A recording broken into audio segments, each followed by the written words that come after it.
The Buffalo roam with the playoffs at home. Who says a few inches don't matter? Haha. And the Eagles keep flying south for the winter. All that and more because it is time for Sunday Night Blitz.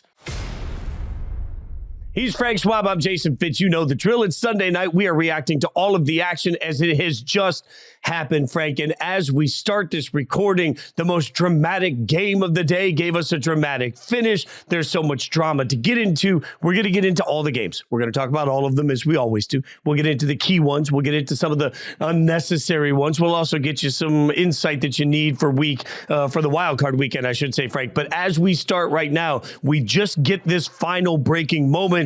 The Buffalo Bills have secured the number 2 seed. I feel kind of smart right now, bro. I got to tell you, because I said coming into the season, I was like, why are we just presuming the Bills are going to lose? I looked dumb for a while, but the Bills find a way to win the division. Miami stuck in the wild card. It was a dramatic game, a dramatic finish, a statement for Josh Allen. This is a big moment for the Bills. It really was. And it kind of says something about the Bills that they could play their C- game, D+ game. I mean, look, Josh Allen made 4 massive mistakes in this game, like game-losing mistakes. Usually teams can't overcome one of those against a good quality opponent down the road. The interception into the end zone to start the game when him and Gabe Davis just not on the same page. I don't even know what Josh is looking for there. The 4th down interception in the end zone, give him a little bit of a pass. He's got to try something, right? But then the pass underneath when he can't make that throw. Sean McDermott says after the halftime when the clock ran out because the Bills were stopped short, Sean McDermott came out and said, you can't throw it in the field there. You can't. You got to throw it to the end zone or throw it to the third row, Josh, right? Like, don't force everything. And then you had the fumble, and you're like, wow, Josh Allen completely played this team out of the AFC East title. And yet they get the punt returned by Deontay Hardy, and it just turns everything. They literally, again, Fitz, they played a bad game here in many ways, just the mistakes-wise, and they still beat the Dolphins on the road by a touchdown. I thought this says a lot about the Bills. Now, look, they can't have Josh Allen making 3 turnovers and another critical mistake like he did and win games in the playoffs if they want to go to Super Bowl. But this kind of showed the upside of the Bills, I thought. And it was it said something about the Bills that they could win even with Josh, who obviously made a ton of plays in this game to win the game too. Like he's the roller coaster. He's 1993 Brett Favre, where every single play could be one of the highlights you're seeing for the next 20 years or the worst interception you've seen all season. But eventually got the job done, and the Bills got the job done. I think this game sort of captures everything that makes Buffalo scary and not scary in the playoffs. Because you're right, the first half was a disaster in some ways. And you look at it and say, this team is not a number 2 seed. Anybody can beat them. But then you look at the second half and you see the greatness of what they can do in these spurts and how good they can be when they play even slightly clean football. I thought it was a game where they struggled to rush out on the edges. I thought Miami had a really good defensive game plan for the most part. And still, there are moments where Josh Allen simply is unstoppable. I would argue right now, Josh Allen is playing the way we presume Patrick Mahomes is always going to play. He just finds a way to make the 4 or 5 plays you have to make to win a football game. And that's why this is so dangerous to me, because now Buffalo gets home field. They get the 2 seed, I should say. They're going to get games at home in January in Buffalo, and you're going to have to beat that quarterback to get past him. This is one of those seasons where when things go wrong, I'm still looking at it saying, I'm scared of Buffalo in the playoffs. Yeah, absolutely. I think one of the plays you're talking about, I think we'll agree on this one. It's late in the game. It's 3rd and 13, which is kind of an unwinnable down, right? Like you're not getting that very often unless you have a great quarterback or just make a play. And Josh Allen starts running it, and you're like, and the other quarterback, you're like, okay, he's going to slide and whatever. You're like, Josh is probably going to make this. And he did somehow. He just runs through guys and lunges and makes it. And you're like, 3rd and 13, there's a holding call, but whatever. It would have been a first down anyway. But that play just kind of encapsulated, look, I'm going to put this offense on my shoulders. I'm going to carry us for a while. Sometimes the results are going to be bad. Sometimes I'm going to throw some miserable interceptions, but I have the ability to take this team all the way to Super Bowl. He really does. I don't know that they're going to do it. The Ravens are really tough. I still can't write off Mahomes, all that kind of stuff. But when it comes down to it, you know Josh Allen's going to give you a chance. No matter what your deficiencies are, Josh Allen can make, like you said, those 5 plays. Lamar, I say the same thing about. The gaps between teams in the NFL is not that great, especially now in the playoffs, right? It's that quarterback who can make 2, 3, 4, 5 plays that just completely swing a game. And Josh Allen's one of those dudes. He's one of those 5 or 6 dudes on the planet that you can count on for that. But here's what's maddening. What is maddening about the Bills season, what frankly just pisses me off about the Bills season is that you have a quarterback, to the point you made earlier, they can make 3 or 4 boneheaded plays in the first half. You say, you're going to lose this football game. And then in the second half, when they needed the yards running the football, he was so smart with finding a way to stay inbounds, keep the clock moving. Yeah. He was so smart when to extend the football on 3rd and 1, 4th and 1, when to take a risk to try and get the extra yard. Like, how do you have a quarterback that at times plays so maddening and then at times plays so maddeningly brilliant, and then you get into this situation? I don't know what to make of that version of the Bills. The important thing that we both know is that he makes these mistakes because the entire offense is on him. He does more for that offense than I even think Mahomes does for the Chiefs, as far as just, you're the entire show here, Josh. And sometimes it's going to get him in trouble, but I think the difference tonight was they got the one play. They took some pressure off Josh Allen with special teams. We didn't expect a 96-yard punt return, but that play by Deontay Hardy was just electrifying. Like, he was retreating on that, and then all of a sudden he had a lane and he's gone. And it's almost like that took the pressure off the Bills. Like, Josh Allen's not sitting there thinking, I got to make this whole thing happen. Think about this. Even that play in and of itself was a mistake, because you're never supposed to field the ball inside your 10-yard line. Everybody says, right? put the heel on the 10, don't touch it. He backpedaled into about the 5-yard line and fields it there. And you look at it, you're like, what the hell are you doing? This is the same thing like college football, we've been yelling about this all year. Don't field that punt. He punts it. Like, that's what the Bills are. The Bills are a mistake that turns into a beautiful disaster over and over again. And honestly, it's hard to see them at sometimes stringing together 4 straight games in which they overcome these mistakes. Like, it's just the truth. Like, they did tonight against a really, really good Miami team, but doing that over and over again and against the Ravens or the Chiefs, it'll be very interesting to see. I will note one thing, and I want to ask you about this. The Bills pitched a shutout in the second half. I mean, they were down 14-7 in the second half, end up winning 21-14.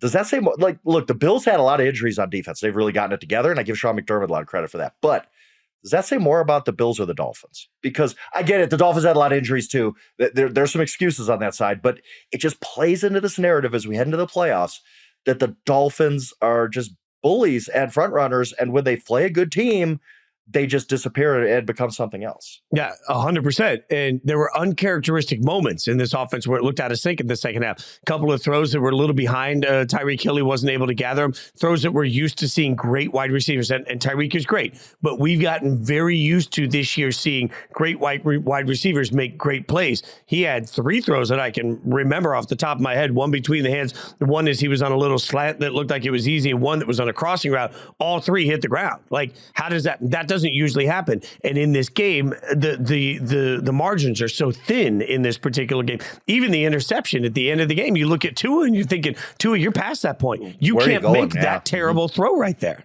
Yeah, I was the same way. You're like, you even watch a replay. Usually you see a play and you're like, what was he thinking there? But then you watch a replay and you're like, okay. I watch a replay and I'm like, what are you thinking there? Like, why is that ball so far off that Taylor Rapp can intercept it like that? And it just doesn't help this narrative that Tua's not elite. The Dolphins can't beat a good team. And they head into the playoffs now, and you just wonder, like, can they? I don't know. Like, the win over the Cowboys was awesome, last second field goal, but overall, they've shrunk in the moment. They really have. And it stinks because this was such a dream season for the Dolphins early on. They have this offense everybody's comparing to the greatest show on turf, and they're going to win the AFC East and all this. You blow the game against Tennessee, and you find yourself in a wild card now. It's all the injuries have caught up to them. I just feel bad for Dolphins fans. They deserve better than this season. They deserved a better ending. But give the Bills credit for staying in a fight and ended up winning it at game 272. Now, we'll get into the playoffs later. All I'm going to say is that it's a little bit of karma that as we stand right now, a game that was moved to London that I was very mad was moved to London. Tyreek Hill had the chance to take on the Chiefs in a game that should have been an Arrowhead, but I was mad it was part of the international series. Well, let's see how much Tyreek wants to talk to Arrowhead when he's there this coming weekend on the night. All right, we'll get to the playoffs in a minute. That's a tease. Don't go anywhere. In the meantime, we got more games that we just saw to react to, not the least of which was the other game that had such huge consequence. Houston takes down Indianapolis. Now, I know that this was obviously a game that all eyes were going to be on what was going to happen for the Colts, and all eyes were going to be on what C.J. Stroud looked like in his return. But I think the most confusing part of this game, because it's such an important part of what we saw for the course of the playoffs over the course of the weekend, what's so huge in this game to me was the way it went down. Like, when you look at a last play, your season, a gasp, where you've got one play that can save your entire season, and it doesn't go to anybody anybody's heard of. Like, that's just, Frank, I want to oversimplify here, but man, if I got one play and I got to make it happen, I wanted to go to, I don't know, in the modern design, I wanted to go to my best wide receiver, at least one of my high-paid stars. It did not do that. Instead, there was a weird throw that didn't make any sense for Gardner Minshew, and it went out to Tyler Goodson, and all of a sudden you see the Colts season just crumble in front of their eyes. Where do you even start? Because they get into 4th and 1 and they just kind of let it run down and take a timeout. Like at that point, they had all 3 timeouts. I know it's a low percentage thing, but even if you don't get the 4th down there, you're going to get the ball back with 40 seconds left. It gives you a chance. Once you burn 1 timeout, it's like burning all 3. Like you just screwed that up. Okay. And then, yes, you take Jonathan Taylor off the field, which at least have him on. It's 4th and 1. Have him on the field. He'd been carrying the ball every down, it seemed, that drive, and carrying it well all game. Have him on the field at least to give the defense something else to think about. But they put in Goodson, who is just a receiving guy. And like you said, like I don't put it on Goodson. I think Minshew made a terrible pass. But it was a terrible throw. Terrible throw. It was a terrible throw. But also, maybe it's a terrible throw because he's playing with a guy who barely plays. He might not rep that much with him. He hasn't thrown that much to him. The route might just be a little bit off, and you don't have that timing because Shane Steichen decides to get cute on 4th and 1. Yeah, it was bad. It was just bad. Minshew missed. But I think the takeaway here is just, wow, Houston. Wow. I mean, what a season they had. Like, preseason, we thought the Houston Texans were going to be terrible. Like, we were talking about this team might get the first pick, and, they've given it away. What have they done? To go from that to division champs, I thought C.J. Stroud played a marvelous game. He made a couple plays. So even Troy Aikman, a Hall of Fame quarterback, is up in the booth saying, I can't even begin to describe how great that was. On the one play where Stroud just makes everybody miss and hits the throw downfield, and you're just like, this is something special we're watching with C.J. Stroud. It's been the Houston Texans story, D'Amico Ryans, that whole franchise. Hats off to them for winning that game on the road and ultimately winning the division when Jacksonville lost. Well, and this comes down to quarterbacks. I pulled up the numbers to make sure I had them right. C.J. Stroud was 20 of 26 for 264 with 2 touchdowns in this game. That a rookie, by the way, Fitz, that's a rookie on the road in basically a playoff game. And the first play of the game, I look back at that and I'm like, that tells you everything you need to know about not just C.J. Stroud, but the Houston Texans. They call a route where if they get the right look, they're saying, CJ, let it loose. And he throws it 60 yards in the air and puts it right on Nico Collins for a 75-yard touchdown.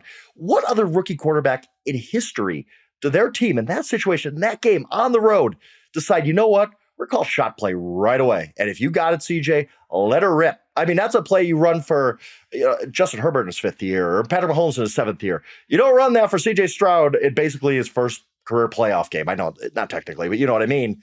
I thought that said everything. I know I'm just like rambling on about C.J. Stroud, but I think what we've just seen out of this rookie season, and it's not over yet, is just unlike anything else we've seen before. Lineup, I love Cam Newton. Justin Herbert was awesome as a rookie. Joe Burrow was before he went down. All the rookie seasons, I think C.J. Stroud just had the greatest rookie season of any quarterback we've seen, and he punctuated it with a great win on Saturday night.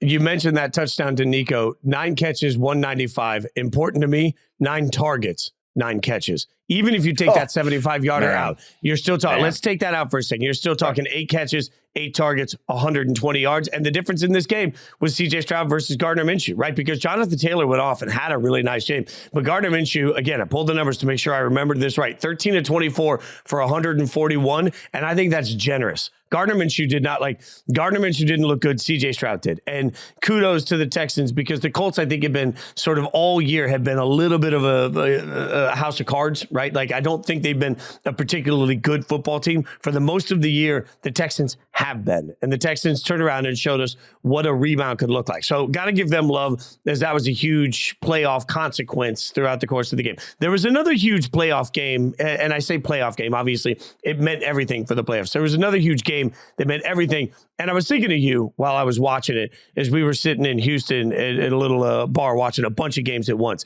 And it was Green Bay taking down Chicago 17-9. I think there were a couple of things that stood out to me in this game.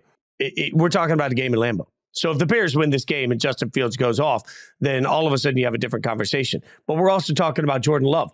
And I watched this game and I thought, you know what? I'm not sure today that I think that differently of Jordan Love than I do of Justin Fields. They're both okay quarterbacks that might turn out to be okay quarterbacks. And neither of them, to me right now, looks like some great world beater. Both of them were in this game and their teams were in this game at times in spite of their quarterback and not because of their quarterback. Like, I don't think either one is this uplifting Josh Groban, she raised me up. Like, it's not happening from either of these quarterbacks to me. I watched a Green Bay team take down a Chicago team that I'm not sure should have been in the game, and a Green Bay team that was okay throughout the course of it when the Packers had everything on the line. I did not walk away from that game feeling good about the Packers.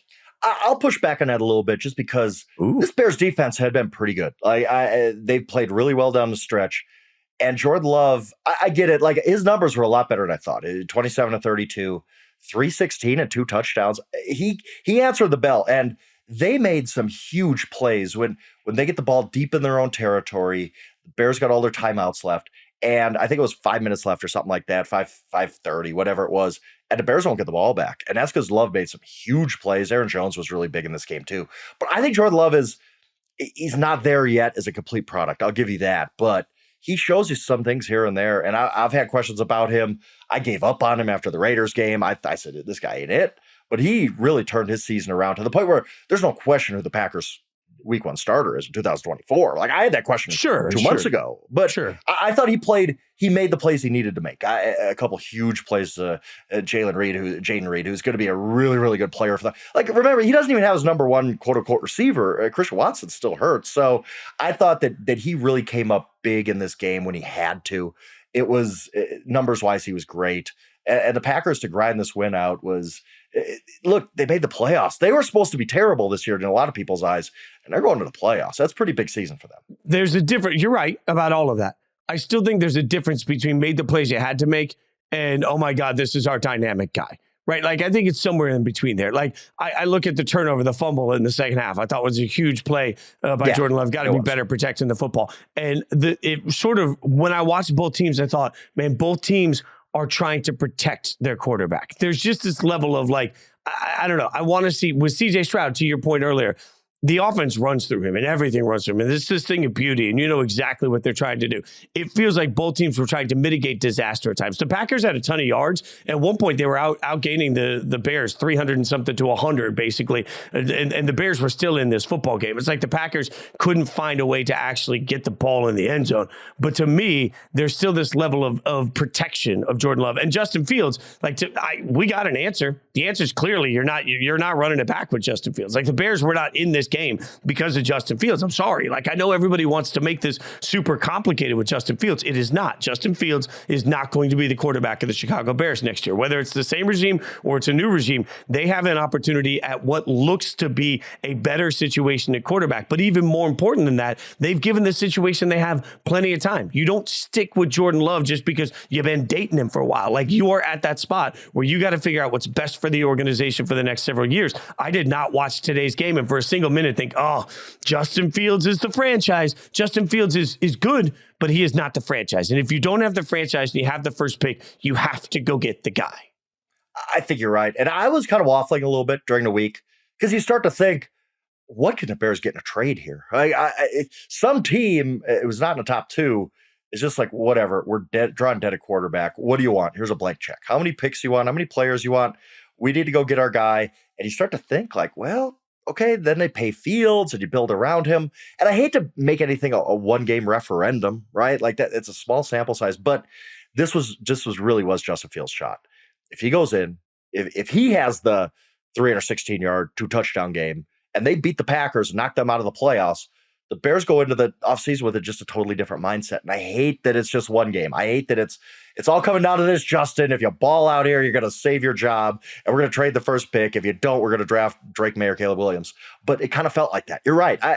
You come out of this game and you say, well, if that's what we're going to get in a playoff level game, like this was basically a playoff game for the Bears, and you got that performance, I just don't think you can run that back with Fields and pass on a potentially generational guy with Williams or May. I do agree with you there.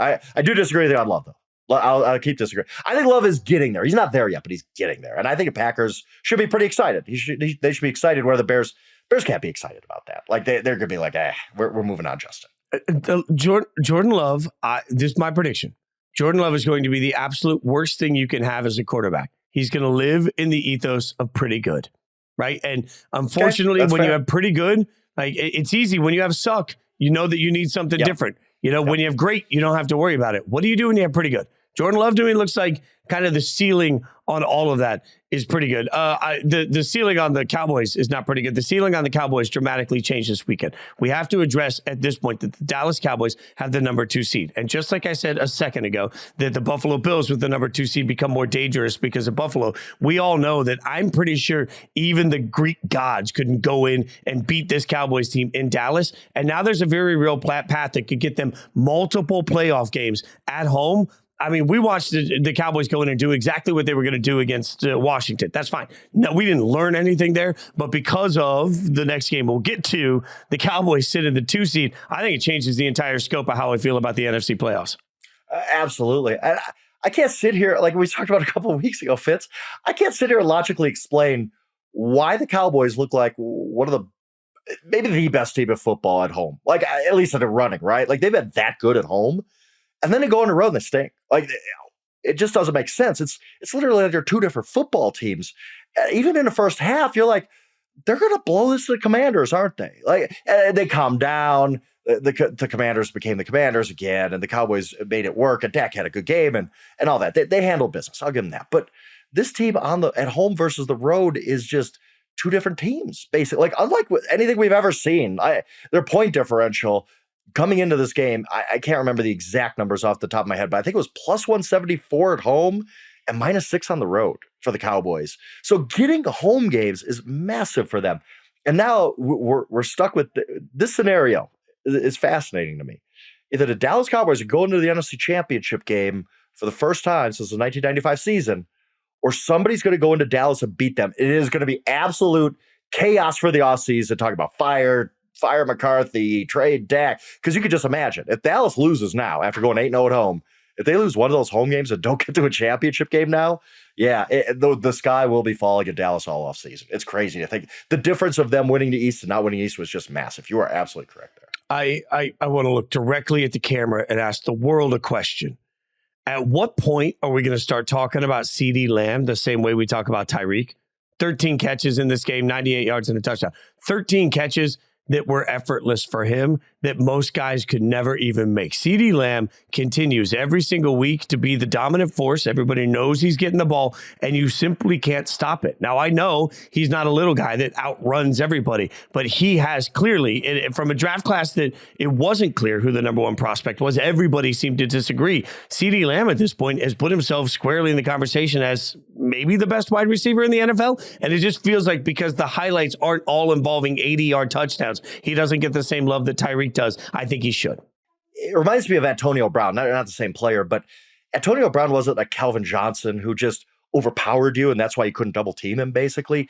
He just beat double teams all the time. Like, you just could not guard Antonio Brown. You knew the ball was going to him, it didn't matter. CeeDee's the same way, where every opponent goes into they have figured out, look, Tony Pollard really wasn't it this season.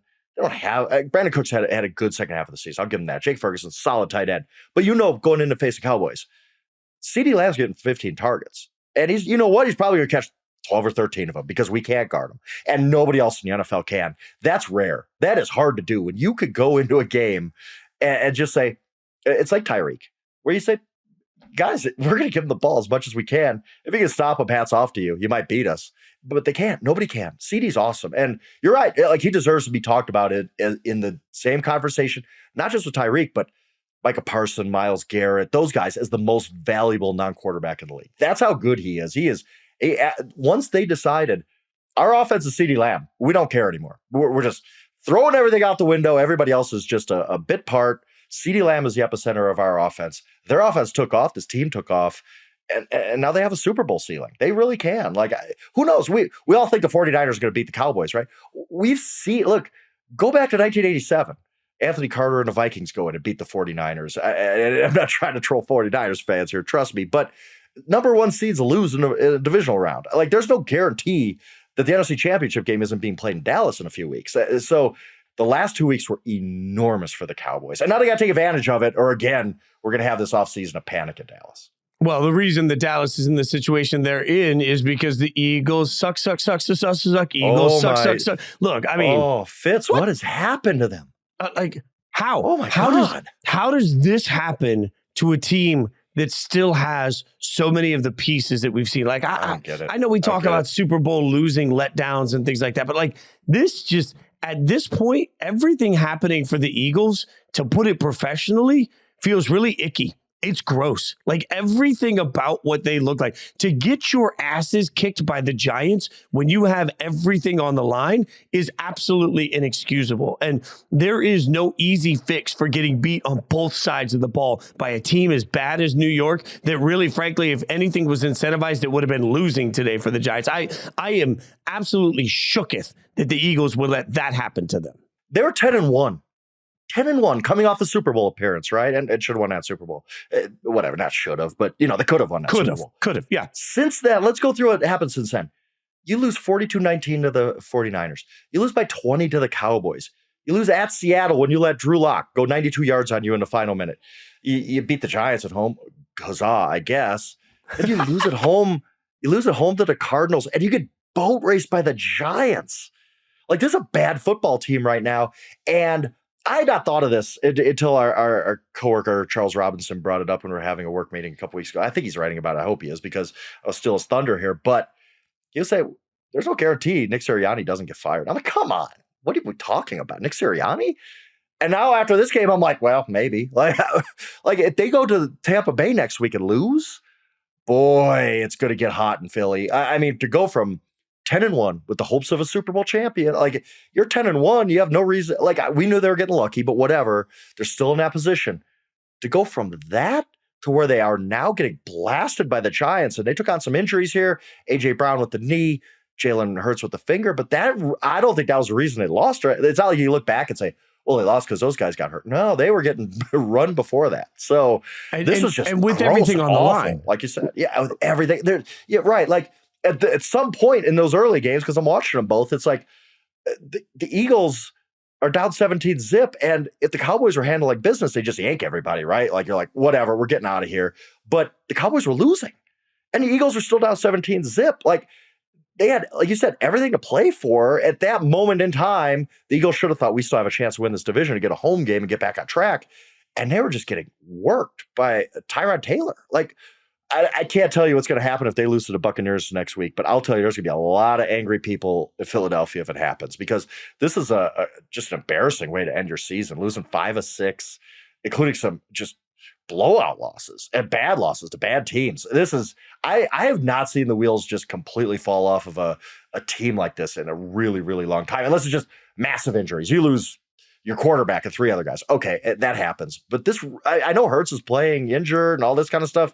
This has just been a collapse, and Nick Sirianni has to answer for this. I feel like at some point, you got to look at this and figure out where it went wrong and how you fix it. And the problem is there's no easy fix for whatever is ailing the Eagles, whether it's health or whether it's just, I think the coordinator changes have played a much bigger part in all of this than we expected. But also, like, I'm a forgiving person when it comes to coming out flat. I think sometimes a football team just comes out flat. Right. And during the course of the season, you'll see that whatever, just, it was just one of those days. There are times where coming out flat is inexcusable. When playoff seeding is on the line and it changes the way the entire playoff landscape is shaped, and you come out flat, that's a coach problem.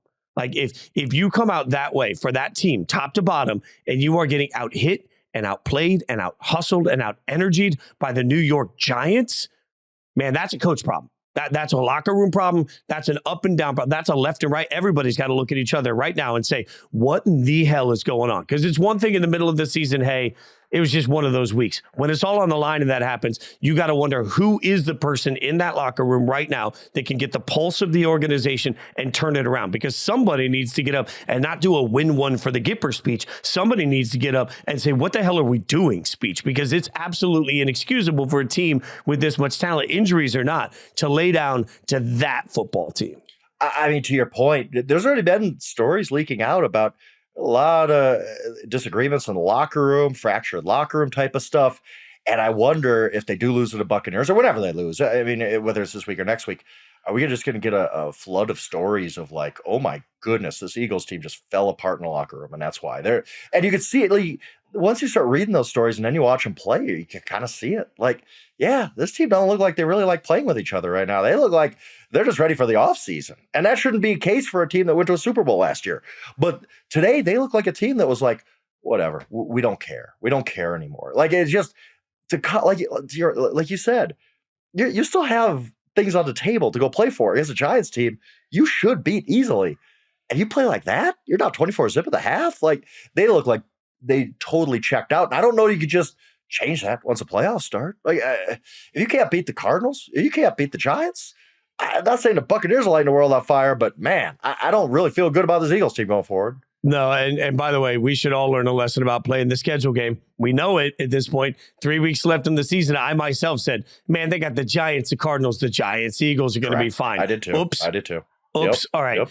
Now, we'll get to the playoff preview. Again, we're going to get to some of the playoff games, including that juggernaut matchup against the Buccaneers. But first, as you know, if you listen to the show, we go through all the games. We'll get to even the useless ones. I do have one more game, though, that I think as we get to the rest of them is important, and it is the epic meltdown of the Jacksonville Jaguars. You mentioned coaches that could be on the hot seat. I do not believe Doug Peterson is going to be on the hot seat, but I do believe that the Jags need to look in the mirror and ask themselves what went wrong this year, because the Jags were expected to take a step forward, and in that step, they were supposed to suddenly become one of the top shelf teams in the AFC. Instead, what did we see today? Again, they lose to the Titans, and yet again, their entire offense looks a little out of sync. Yet again, their defense can't get stops when they need them, and they got run all over. I mean, the Titans went out there, and basically the Titans, who have nothing to play for, and there's all this speculation about whether Mike Vrabel is going to sit around, like nobody knows, right? The Titans with Ryan Tannehill, they had nothing to play for, and they went out there and they kicked the snot out of the Jags. Like, that's just one of the Jags are going home, and they deserve to, because they couldn't beat that team. It's hard to know where the narrative is going as we head into the Jacksonville offseason, but I'm guessing here that a lot of people are going to start criticizing Trevor Lawrence and saying, look, you're supposed to be that dude, and look what happened down the stretch. I'll get to him in a second. Don't forget Doug Peterson. As you said, I'm glad you led with him, because this is not Doug Peterson. You're the coach of this team that clearly has the best roster in that division. The Houston Texans had a great, fine season. I don't think anybody would look at those two rosters and say, yeah, Texans easily have more talent. This Jaguars team should have run away with this division by 3-4 games. I thought they would. You can go back to some of our older podcasts, and I was saying, yeah, Jaguars winning this division by 3-4 games, because you look at them versus the other teams, you're like, there's so much more talent here. And like you said, they just fell apart. And I think a lot of that goes to Doug Peterson. They didn't look ready to play today, which is, again, stunning in this kind of a situation. And then go back to Trevor. I know the injuries had a factor, and you got to factor that in. It is an excuse. He played through a hurt shoulder today. He hasn't looked right since a high ankle. I know that. I know the shoulder, but come on, Frank. Like, there was one play on the broadcast where the throw was so far out, like it wasn't even close. And immediately the guy in the broadcast says, well, that's what happens with the hurt shoulder. If your shoulder is so bummed that you're going to miss a wide open receiver high and long by a solid 7 yards, then get him out of the game. Like, what do you do? You're not giving yourself a chance to win if you can't make that throw. Yeah, I mean, there was some throw, like the throw downfield to Ridley. Ridley's wide open, second down under the final possession. It's probably a touchdown. And Lawrence just misses them. And then third and fourth down, I don't even know where he's going with the ball. Like, it was just two miserable passes to end the game. He was bad. And look, at some point, Trevor's got to be that dude if you're going to be that dude. We'll see. We'll see where this all goes with Trevor, but this was not a good day for the Jacksonville Jaguars. They go into the offseason, like you said, a lot of questions about where you go forward. Something's got to change, because this is just not acceptable for them. By the way, shout out to Derrick Henry, who used his time at the podium to thank like everybody you've ever seen. He grabbed the mic. Did you see that, Fitz? He grabbed the mic after the game and on the intercom or whatever PA system. He's thanking the Titans fans. These are the great years of my life. I hope I was an inspiration to the kids. And look, I've said this since Barry retired. My favorite running back of the NFL has been Derrick Henry, just because he's a unicorn. Like, we've never seen anything quite like this guy. And he's also handled himself with class and grace, as he knows. Look, his Titans career is over. He's going to become a free agent. Everybody knows this is it. And he had a big game today. I think he had a $153 and a touchdown. and just handles himself with such class and dignity. The NFL's better off with Derrick Henry in it. And hats off to him for his 8 great years with the Titans or whatever comes next. And he's the kind of guy who he could live in Nashville the rest of his life, because the way he handled himself and the way he carried the Titans at times and the way he played and just how awesome he is. Everything about Derrick Henry today, class act, hats off to him. Yeah, beloved Titan and legendary Titan for sure. Let's have a little fun. We'll go to a game that sucks for a second. Baltimore 20, Pittsburgh 17 from Saturday. Look, you got a fancy takeaway from a game in terrible. Let's give the Steelers some flowers, actually. We'll do that as the takeaway here. The Steelers find their way into the playoffs. How the hell the Steelers are a playoff team, I don't know. Mason Rudolph is a playoff quarterback, so huzzah. Even in a win, the Steelers find their way, or even a loss, I should say, the Steelers find their way into the playoffs. And we were firing Mike Tomlin 3 weeks ago, right? We're like, I don't know. Is Mike coming? Now 10-7 in the playoffs with Mason Rudolph as your quarterback. The TJ Watt injury, he's a tough dude. Maybe he'll try, but I don't think his is a 1-week injury. I don't think he plays this week. Obviously, an enormous blow for the Steelers. Watt is as valuable as any defensive player in the league. So we'll see where that goes. But just getting in the playoffs was great for them. And, they got it done. 3 weeks ago, I thought this was the deadest team in football. I was giving the Steelers the loss. The Steelers get the win, 17-10. Yeah, it was written, it's my brain fart. 17-10, they get the win. So, yeah. Great for the Steelers. Look, they got it done. And it's some point, that's all that matters. Great for them.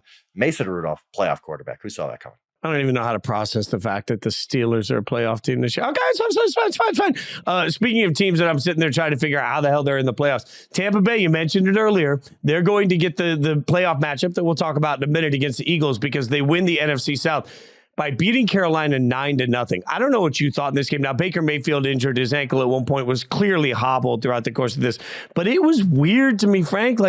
There was never a moment where I watched this game and thought, oh, yeah, Tampa Bay's got it. This thing's under control. I kept looking at it thinking, my God, are the Saints about to get their way into the playoffs? I was a little stunned to see Tampa Bay struggle to get any rhythm. And I was a little bit stunned to see that they weren't able to at least, I expected they'd come out thunder of the gods. They did not against Carolina. Yeah, and this is 2 weeks in a row for them. They really struggled against the Saints. Got some garbage touchdowns at the end, but they basically were shut out in that game. Didn't score a touchdown in this game. They didn't look good. And Mayfield is he's being held together by Scotch tape right now. Every time he got hit, he's getting up limping. He's getting up slow. All the props to him for toughening it out. He's a tough dude. He's a leader of that team. They really feed on him. But I just wonder how healthy he really truly is going into the playoffs. I don't think it's anywhere close. Obviously, nowhere close to 100%. Is it close to 70%? He really has struggled the last couple of weeks, and Buccaneers got to figure that out on offense. But the main thing that kept them in this game, defense. Antoine Winfield, who is a crime that he didn't make the Pro Bowl, makes an unbelievable play to knock the ball loose from DJ Chark right before he scores. That basically is the game that won him the NFC South. Awesome play by Winfield. Their defense was really good. But Bryce Young, man, 11 of 18, 94 yards. He had a game against the Packers. That was nice. It was something to build on, but you get to the end of Bryce Young's rookie season, especially with Stroud having his historic season, you just kind of say, there's a lot of improvement that needs to happen in year 2 for Bryce Young. Yeah, Carolina's got to be thinking about whoever comes in to run things next. Cincinnati, 31, Cleveland, 14. We live in a world where Joe Flacco got rested for the playoffs. That's really all I have to say about this game. There, I gave you my promise, America. We said something about this game. Do you have any glowing hot take here on Jake Browning's audition to play somewhere else next year? No, that's it. Jake Browning earned himself the Chase Daniel Memorial 10 years of checks as a backup quarterback this year. He played well enough that some team is going to make him a priority backup for the rest of time until we're both retired and wherever we are in 10, 15 years. No, like some island in Mexico watching football together. Detroit beats Minnesota 30-20 in a game where, let's be honest, the Vikings kept it closer than I thought they would, especially given the fact that Detroit had a lot on the line. Well, not a lot on the Detroit had an outside shot at the number 2 seed. So I really thought Detroit would run away with it. They didn't. 30-20 in a game that I think it was 23-20 with just a few minutes to go before a last touchdown there. So Detroit puts up 30 on Minnesota, but I don't think there's some great learned it moment from this one either. No, I think the only takeaway is Sam Laporta getting hurt, and Dan Wetzel, our colleague. Yeah, wrote like, this is what you get with Dan Campbell, the good and the bad. He's always got his foot on the gas. He's not that dude who's going to rest starters, But this happens when Laporta gets hurt. It doesn't seem like it's a major injury, but it doesn't seem like a 1 week injury either, where he's going to play next week against the Rams. I don't know. I sit guys in week 18 if I'm a head coach. Brandon Staley got burned by it last year. Dan Campbell gets burned by it this year.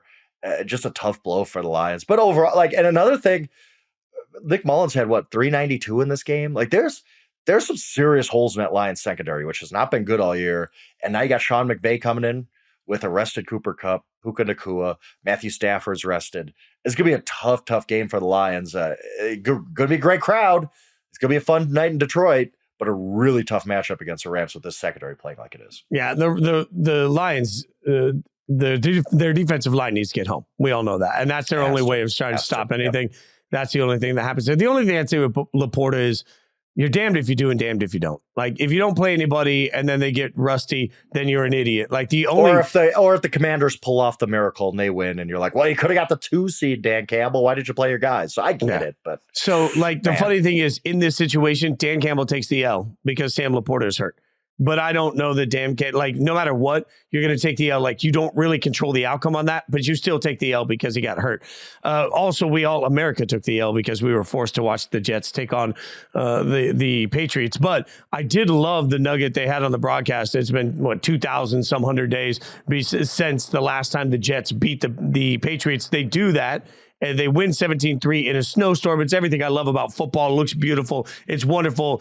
Shocking to no one. The Patriots offense, which is not good when the weather is normal, was also bad when it was snowing. The Patriots suck. The Jets suck. And this game sucked. Yeah, the only takeaway, Breece Hall's awesome, man. Yeah, Breece Hall. But what are you doing giving him 37 carries today? He had 37 for 178. Are you trying to run this guy into the ground? You played. I get you want to beat the Patriots. So this isn't really the Patriots. This is a 4-13 Patriots. I don't know, but whatever. Breece Hall ends the season just on a heater. He's going to be incredible next year. First round fantasy pick. And obviously the Bill Belichick stuff will work out in the next few days. We don't know what's happening there. But if this is the way Bill Belichick went out in the snow, watching his team not even be able to complete a pass or get any yards, I think they ended up with 150 some yards. It just ugly game and an ugly way if this is it for Bill Belichick in New England.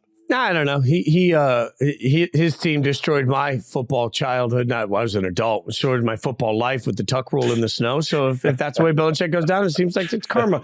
That's all I have to say about that one. By the way, should be noted, the Patriots, by way of the way all of the results came out today, the Patriots will now have the 3rd pick in next year's NFL draft. We will break down the 3rd pick in a 2-quarterback draft. Great. Yep. Good job, New England. Yeah, that again. I have to stress this. I don't think you've had Brady and then you're allowed to get another great one. So you're going to get the 3rd best quarterback at best out of this one. New Orleans, absolutely weirdest game of the day to me. New Orleans, Atlanta was tied 17-17 at one point. And then all of a sudden you blink. If you went to Tinkle, by the time you came back from tinkling, all of a sudden 17-17 was 31-17, ends up being 48-17. But here's the really substantial thing. It was 41-17 late in the game. Victory formation. Looks like they're going to take victory formation. Instead, they do not. They score a touchdown there. Jameis Winston has come back and said very clearly after the game that was a team decision. Dennis Allen was unaware of it. The team wanted to score the touchdown there, but Arthur Smith went off at Dennis Allen. He said all sorts of naughty words. He's going to have to eat some soap the rest of the day. Your reaction to Arthur Smith's comments to DA at the midfield? I've said this before elsewhere on Twitter, wherever. I'm going to say it again, maybe specifically to Arthur Smith here. There's no such thing as running up the score in a professional sporting event. You sign up for 60 minutes of football. Like Andy Reid would say, time's yours. If the New Orleans Saints want to run up the score on their rival at the end by running a fake victory formation, I've never seen that. That was awesome. I don't care. You signed up for 60 minutes. There's no such thing as running up the score. And if Arthur Smith, you want to complain about, it was unsportsmanlike, well, stop them. You don't want them scoring again in a blowout? Don't get blown out. This is easy to me. It makes him look like a loser. That he's, how dare you run up the score on us when you're beating us by 34 points. Well, don't get down 34 points. It's just one of these weird, don't beat us too bad. It makes me look bad. Well, then coach better. Do better by your players. Don't give the ball to Cordarrelle Patterson on the 1 yard line when you have Bijan Robinson. Don't let Desmond Ridder have a 4th and goal attempt when you needed a touchdown there. It's just, this kind of epitomized the Arthur Smith, the whole deal, the whole experience of him complaining about the Saints running up the score. I get it. Like, should the Saints been running a fake victory formation to get Jamal Williams a touchdown? Maybe not, but I don't care. Whatever. Like, again, these are professional athletes. You signed up for 60 minutes. There's no such thing as running up the score. Get over it, Arthur. I would ask Arthur what he thinks the difference is when he sits down with Arthur Blank, the owner of the Falcons, and explains the way the season ended. Do you think the conversation's vastly different because you lost 48-17 instead of 41-17? Also, as Jameis Winston, I think, correctly pointed out, it was an interception that got them to the 1 yard line. They could have just taken the interception in. Would that have been unsportsmanlike? There is an element here of, like, guess what? You didn't get beat 48-17 because of an unsportsmanlike play. You got beat 48-17 because your team sucked. And your team sucked dramatically on this day. And you got beat in part because your best players didn't do the things that your best players needed to do. And you as a coaching staff didn't empower your best players. The same thing that has happened to the Falcons all year. So, like, the frustration here shouldn't be with the other team. The frustration should be looking in the mirror and wondering how the hell you blew this season if you're the Falcons. Let me turn the tables real quick, though, because I do want to ask you this very quickly. If you're the New Orleans Saints, you're deciding on your head coach, right? Like, what are we going to do? As we sit here and tape, Dennis Allen's still their coach. The players got in a huddle and basically were totally insubordinate, right? Like, does that show a little bit of a lot of lack of respect for Dennis Allen, where they're like, screw this play. We're going to Jamal Williams in the end zone, coach. See you at the end of the game. Like, I don't know. Like, yeah, I know Jameis apologized and all that kind of stuff, but it just seemed like, look, Patriots don't do that. Bill Belichick calls it that play, right? Like, or whatever, coach. Andy Reid. I don't think the Chiefs do that. If Andy Reid calls it victory formation, it just, I don't know, man. Maybe I'm making a little too much out of it here. No, I think you're right. 100%. Could you imagine of one of Belichick's players? Could you, like, would the Chiefs be like, we went rogue? Would the Rams do that to Sean McVay? It just, we went rogue and decided to get a guy a touchdown after you called victory formation. We knew it was going to absolutely embarrass you, but whatever. We don't care. No, you're not doing that to most coaches in the league. Let's put it that way. Wait, breaking news as we're taping this right now. So we're just going to do breaking news. Ooh, this being handed to me. We'll be able to put this up all over Yahoo right now. As we are taping in this moment, Arthur Smith has been let go by the Atlanta Falcons.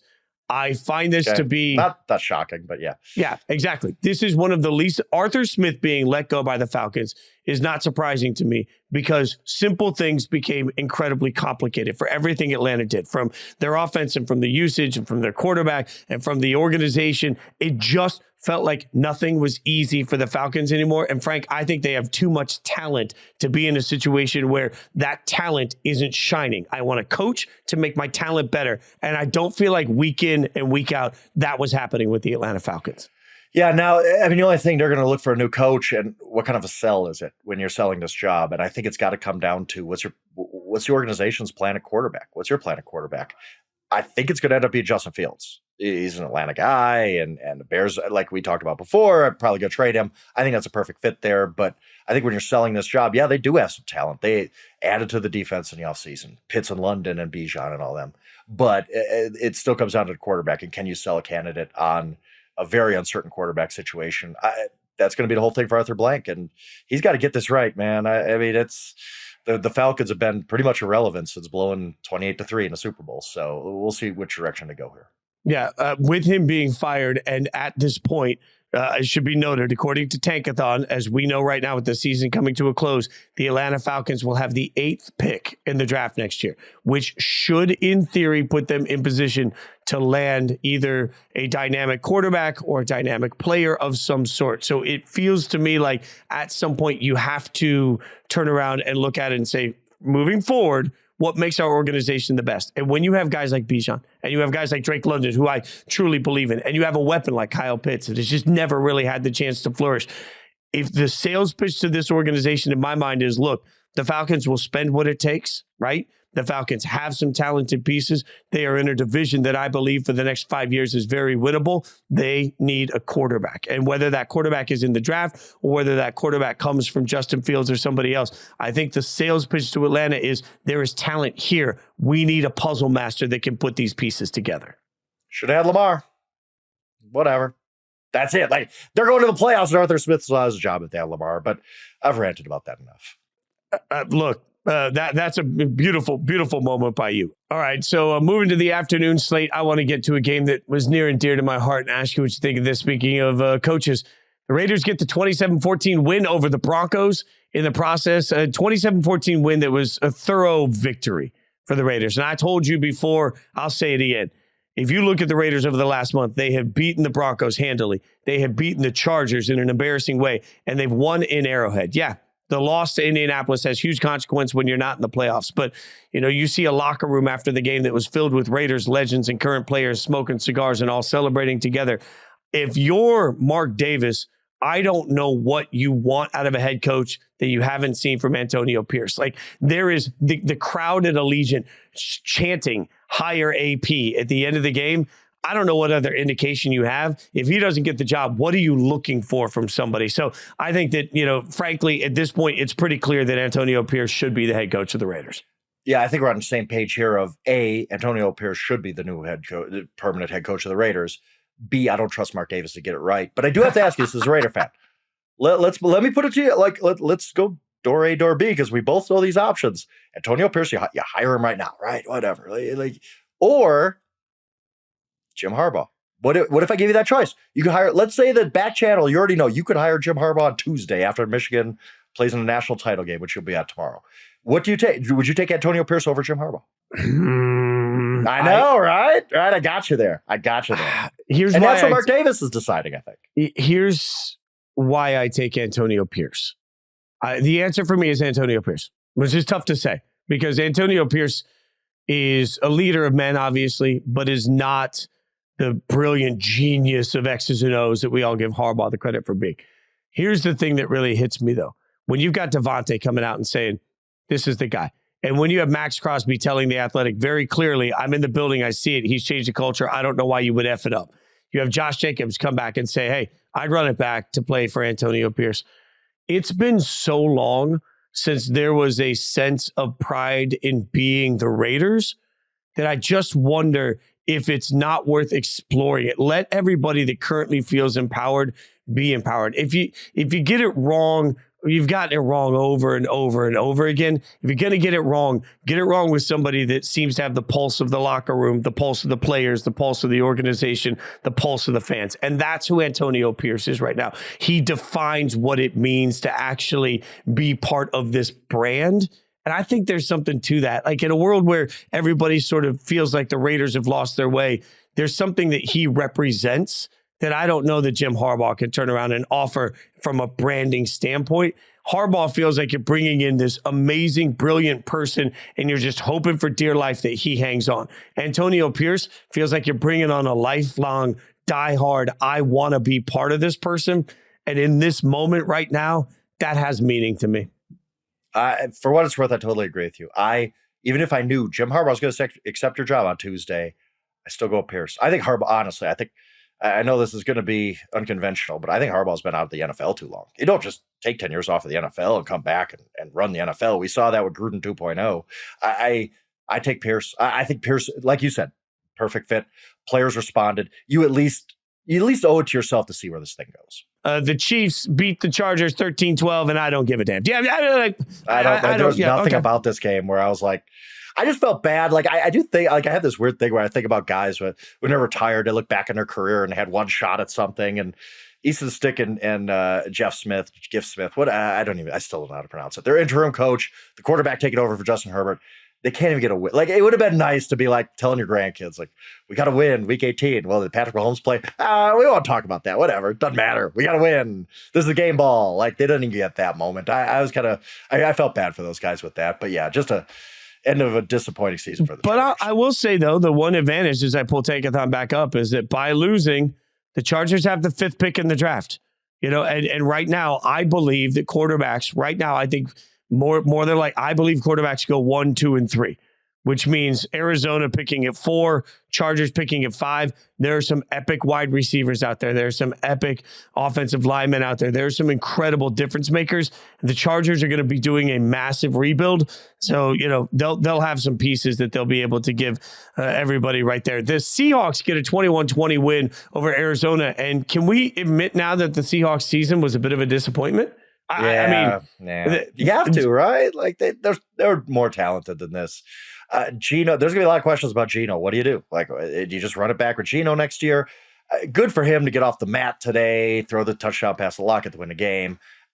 But yeah, disappointing season for them. But on the other side, this was kind of almost a perfect ending for the Cardinals. Yeah, they missed a field goal on the last play, but played really well to beat the Eagles last week, right? Like that was a Jonathan Gannon, I'm building my program type of moment when they beat the Eagles. Come back, play the Seahawks really, really well. Could have won that game. Great fake-ish field goal type of thing where they have Prater and Holder out there, but Murray throws a touchdown to Trey McBride.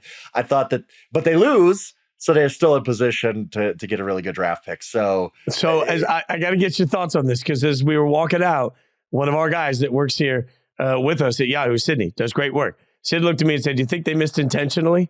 I'd never thought of it. But he's like, you think they missed intentionally? Because, the loss actually helped them in the draft standing for sure. I don't think so, but it was at least a fun conspiracy theory. I don't think they missed intentionally, but I don't think the front office was exactly upset. Let's put it. I don't think some Cardinals fans are upset. Like, okay, we're 4. That sounds good. They just got to find, honestly, I think they just got to find some way to get Marvin Harrison Jr., whether it's quarterback going 3, a trade up one spot, whatever. I think that's ultimately the big prize for them, because I do believe, look, I think you run it back with Kyler Murray. Like, I don't love him. I don't love what he gets paid, but I thought he played well enough down the stretch to get another year. Yeah, I think they're going to get him a weapon and just keep running it back. One other game from Sunday, the Rams beat I don't want to say the 49ers. The Rams beat San Francisco. 39ers. They're G-League team. Yeah. They beat a portion of the 49ers, 21-20, 2-point conversion. That game came down to the wire, but a huge game for the Rams. We'll get into the playoff portion of it in a second, but I want to give some flowers here to Puka Nacua, who sets the rookie receiving record for yards unbelievably, and there's some great clips out there already on X, used to be Twitter, of the amount of bracket coverage that was going to Puka Nacua. And to think that this was a 5th-round pick out of BYU that most people overlooked, and now all of a sudden you are getting massive bracket coverage, man, that speaks to the player, speaks to the coach, speaks to the offense, speaks to the design. It's a brilliant year for him. Crazy to say this about a 5th-round rookie who was not even a quarterback, but he's really the reason they're going to the playoffs. Stafford played, but they had all those guys. They needed someone to get them from this roster is really mediocre to we're a 10-win team. Like, great job by Sean McVay, but Nacua was just as much of a grand slam pick as you can make in a 5th round. He's going to go down probably in history. He already is historic with this season, but I think he's going to have the type of career that just not many 5th-round picks have. Let's put it that way. Yeah, absolutely incredible there. I want to get some real quick. I'm going to blow through. We're going to blast through some of the wild card stuff because the weekend is set at this point. We'll go in order of the matchups as they're set and just see if you have any quick thoughts. We've got Cleveland at Houston starting this thing off. So you've got the 5-seed Cleveland at the 4-seed Texans. That's the early game on this one. And Joe Flacco will be back on the field. So you don't have to worry about that after being rested. But this is a huge moment for Houston to be at home a year after being perceived to be the worst team and an absolute disaster. Like, this is for every team right now that's sitting around saying what could have been this season. Houston's the light. This is just a tough matchup. CJ Stroud's going to be taking on a great defense.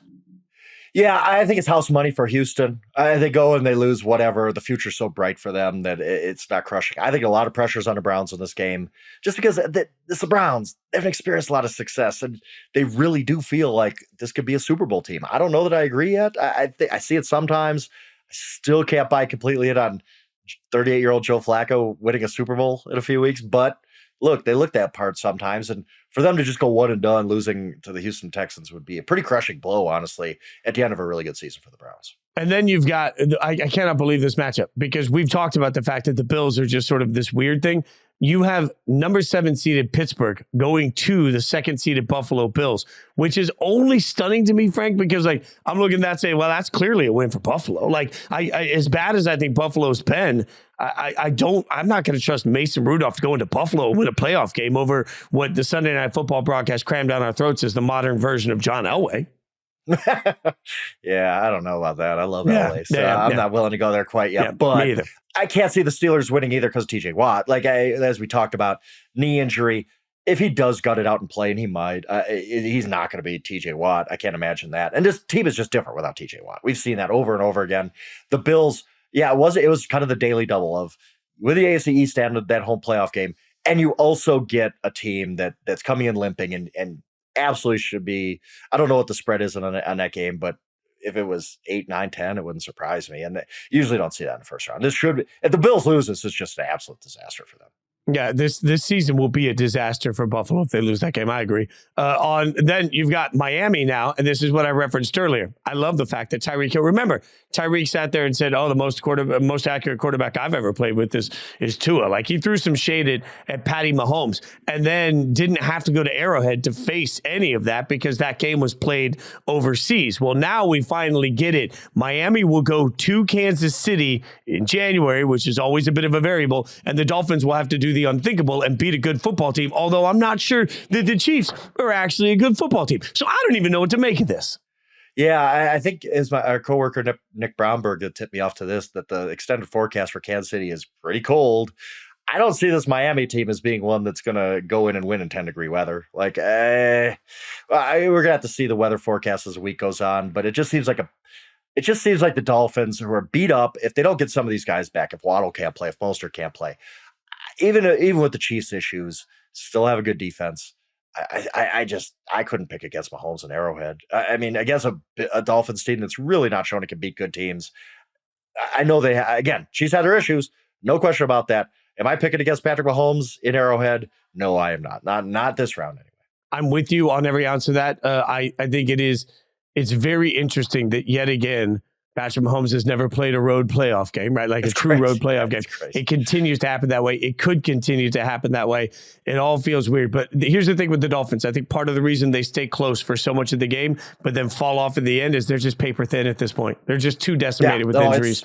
It stinks for them. As we talked about, it stinks for them to have this promising of a season. And you're like, there you go, 6th seed at Kansas City. There's your prize. Oh, what a letdown. Now on the next matchup, Mike McCarthy, the always, oh, is he going to be fired, takes on Green Bay, which only becomes sexy to me because let's all remember McCarthy was at one point the Packers head coach for a Super Bowl. So now you have the Packers taking on their former head coach, but it's in Dallas. Look, I said it earlier, I'll say it again. I don't believe in Jordan Love. I don't think this is a good matchup for them at all. I think Dallas rolls in this football game. I do, just because they're so good at home. They're a different team. They're one of the 3-4 best teams in the NFL at home, and they're going to be at home. So I think another house money game. The Packers made the playoffs. That was great for them. If they go in and beat Dallas, my goodness, I'm going to have to stream Dallas Talk Radio for a week just to hear those fans going absolutely bananas, because it'd be just like we talked about with the Bills. If Dallas loses to Green Bay this weekend, it's just a disaster for them. It's their entire season's a disaster at that point. Now, it's rare that I see a lot of trades that I think are transformational and are win-win for both sides. I think we can clearly say at this point that the Rams-Lions trade involving Stafford and Goff has been transformational and a win for both sides. Everybody has won. That being said, we now get the 6th-seeded Rams taking on the 3rd-seeded Lions. You mentioned earlier, obviously, a couple of things. The Laporta injury is huge, but also the fact that Detroit has been susceptible to the passing game, and now they're going to take on a coach that I know we've decided it's not Coach of the Year worthy, but man, this job by Sean McVay this year, any other year is Coach of the Year worthy. Like this, I as much as I want to believe in the Lions because I love the story, you got a quarterback that can slice and dice you. You got a couple of wide receivers in Puka and Tutu that can absolutely kill you. You've got a workhorse running back in Kyrie Williams that can take the entire load that they need to take. I just feel like the Rams are built the way McVay wants the Rams to be built. It's hard for me to just overlook that. I agree with you. I just think it's a tough spot for the Lions. And I will say the home crowd is going to make a big difference. This is crazy enough, the first home playoff game at Ford Field, which was opened in 2002. Like that place is going to be going bananas, and that's going to make a difference. Like it will, like there's no doubt. But I mean, can the Lions keep that going? Does the Stafford hit Puka for a big play 5 minutes into the game and the crowd's quiet? Like we'll see. But the Lions are drawing dead or anything. They're a good football team. But yeah, there's a lot of things about this matchup where you just say this isn't great for the Lions, and especially Laporta doesn't play. He's such a big part of their offense. Amon-Ra's awesome, but you want a counterpunch in the passing game, and I don't know if they really have one without Laporta. And lastly, on the playoff docket, the game I wish was buried on Peacock behind 87 paywalls. The Eagles go to Tampa Bay to take on the Bucs.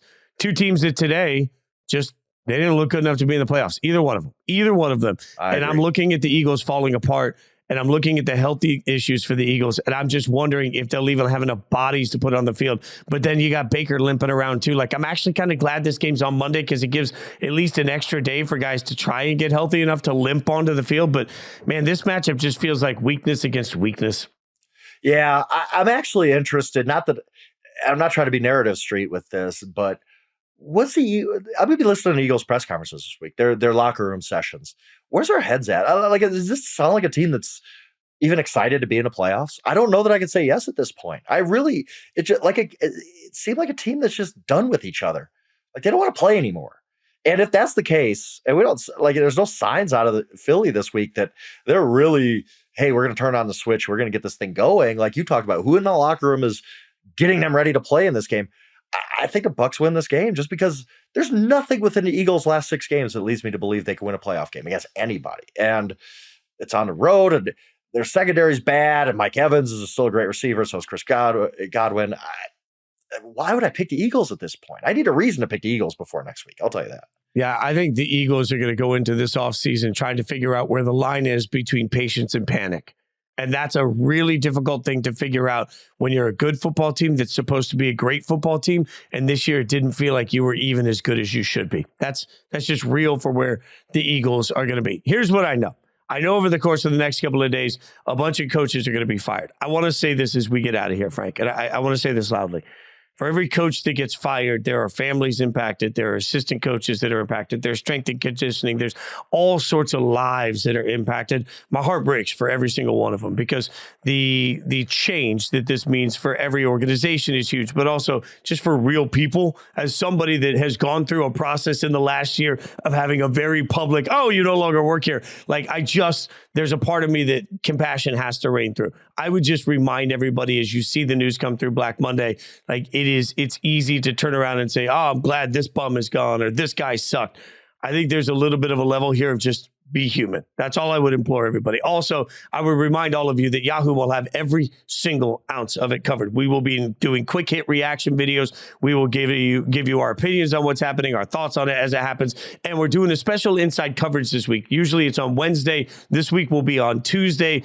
Charles Robinson, Jory Epstein, and myself, because we want to react to all of the fallout from Black Monday as quickly as possible. Charles Robinson, then Charles McDonald, I should say, C-Mac. We got too many Charles here. We'll be back Wednesday with the exempt list. You guys can leave us a voicemail, speakpipe.com/0blitz. Easy way to hang out with the show. And of course, you can interact with us on social media at Yahoo Schwab, at SJ Rochelle. That's Stone. He's our producer behind the glass. And at Jason Fitz. That's where you get in touch with me. You can leave us that 5-star review, rate, subscribe, tell your friends, your family, your enemies. Tell everybody to hang out with us every single week. We're not going anywhere. Just because the regular season is over, Zero Blitz is not going to go anywhere. Frank and I are going to keep reacting to all of this as it happens. And we're going to keep going through all the way through the Super Bowl. There are big things coming for this show at the Super Bowl that may or may not involve wild parties. I'm just saying it's going to happen.